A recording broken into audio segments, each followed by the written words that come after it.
Cette fois, c'est la fin, on se retrouve pour une vidéo Lego Review aujourd'hui du set 79-84 dans la gamme Lego Atlantis et qui porte le nom de... Ouais, j'ai toujours pas. Et donc, on va commencer rapidement avec les deux figurines présentes dans le set. Donc ici, vous la figurine du chef de Atlantis, il me semble du moins, parce que je ne suis pas sûr. Je vous mettrai normalement le nom juste au-dessus au montage. Voilà. Donc en termes d'accessoires, vous aurez un harpon argenté, vous aurez des nageoires jaunes. Pour ce qui est de la visière, normalement, c'est une nouveauté de cette figurine-ci, même si elle est réapparue plus tard. On est quand même sur un set qui a 10 ans. Donc voilà. La tête, pour le coup, est une exclusivité, il me semble, pour le torse du moins, et les jambes. Jusque-là, ce n'est pas nouveau. Pas de deuxième expression faciale, et vous avez l'arrière du torse. Ici, vous avez la figurine du requin marteau humanoïde. Pour le coup, une nouvelle pièce de tête, à la Chima un peu. La tête, pour le coup, transparente avec les dents, c'est une nouveauté, du moins pour cette figurine. Le torse est exclu comme les jambes. En termes d'accessoires, vous aurez un trident. Comme vous pouvez le constater, c'est une tête transparente rouge. On voit les deux petits yeux, ainsi que la grande bouche avec les dents. Voilà. Vous avez aussi l'impression du torse que vous voyez un petit peu plus. Pas de seconde expression faciale et pas d'impression derrière le torse. Bon voilà, maintenant qu'on a fait le tour des figurines, on va pouvoir regarder rapidement notre élément de décor qui est donc juste ici. Donc voilà, on a une espèce donc, de colonne qu'on a pu notamment retrouver sur la banque, hein. C'est un petit peu la même construction, la banque Harry Potter de 2010 et quelques.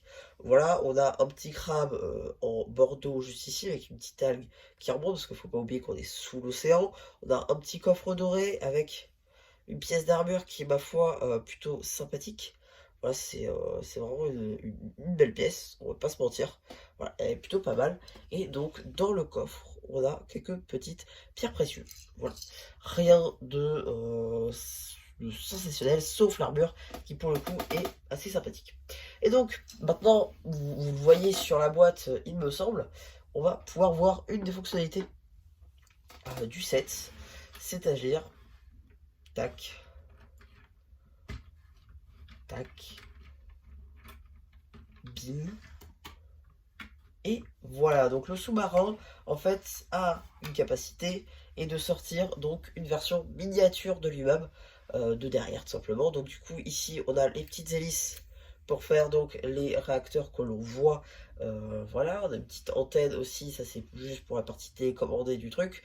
On a une petite pince qui reproduit donc la main qu'on va voir après, une petite foreuse qu'on voit ici, et le cockpit qui représente quant à lui celui-ci. La partie gris, quant à elle, que vous voyez donc juste ici, représente cette partie qu'on va venir soulever. Donc voilà, ça c'est plutôt pas mal là encore.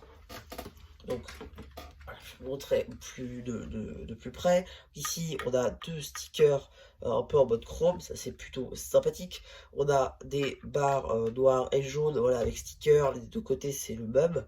Voilà, on a aussi une pièce donc de trident juste là. Là encore, c'est plutôt sympa comme sticker. Et là, on a une petite sirène. Voilà, un petit sticker encore danger. Voilà. Encore sur le petit côté, sur le côté, là, la référence du 769, 79, pardon, 84, des deux côtés du sous-marin. Voilà. Ensuite, à l'arrière, donc, nous avons une petite caisse. Hein, voilà, une petite caisse qui donc est fermée à moitié avec des petites palmes jaunes qu'on a pu notamment retrouver sur notre figurine. Ensuite, donc on va pouvoir refermer ça puisqu'il n'y a pas d'autre contenu en fait à l'intérieur. Là, on a des petites lumières juste ici, voilà, avec d'autres lumières encore. On peut donc ouvrir cette partie, ouvrir le cockpit et mettre notre figurine. Pas de sticker, de commande ou autre, juste des manivelles. Bon, voilà, un cockpit assez vide, ça c'est un petit peu dommage. Voilà. Maintenant, on peut voir qu'avec la foreuse, bah, on peut la tourner grâce donc à cette brique 2x2 ronde crantée. Donc ça c'est plutôt sympa. Voilà, ça permet de tourner la foreuse. Et quant à la main, elle va nous servir donc à prendre notre donc fameuse petite colonne pour en fait la prendre avec nous. Voilà, tout simplement. Donc ça marche assez bien. Faut juste bien la prendre. Voilà. Globalement, ça marche plutôt pas mal. On est plutôt bien. On va pas se mentir. Non, franchement, c'est un très bon set. Donc moi, j'ai réussi à le trouver neuf. Mais je pense que même en d'occasion, il pourrait être très sympathique. Et voilà. Donc ouais, donc c'est à peu près tout hein, pour ma review de ce set. J'espère qu'elle vous aura plu. J'ai fait le tour d'à peu près toutes les fonctionnalités de ce set. Dites-moi ce que vous en pensez. Moi, j'en fais un post commentaire potentiellement. Et voilà, bah du coup, c'était le Charbu qui vous dit bye bye. Ouais, je sais, en fait, la vidéo elle est pas finie. Parce qu'en fait, j'ai oublié de vous dire qu'on venait rabattre plutôt des cockpits. Je vais être ici de manier tout. Ça tourne comme là. Et on a des lance-missiles. Voilà. Bon, maintenant, c'est vraiment la fin de la vidéo.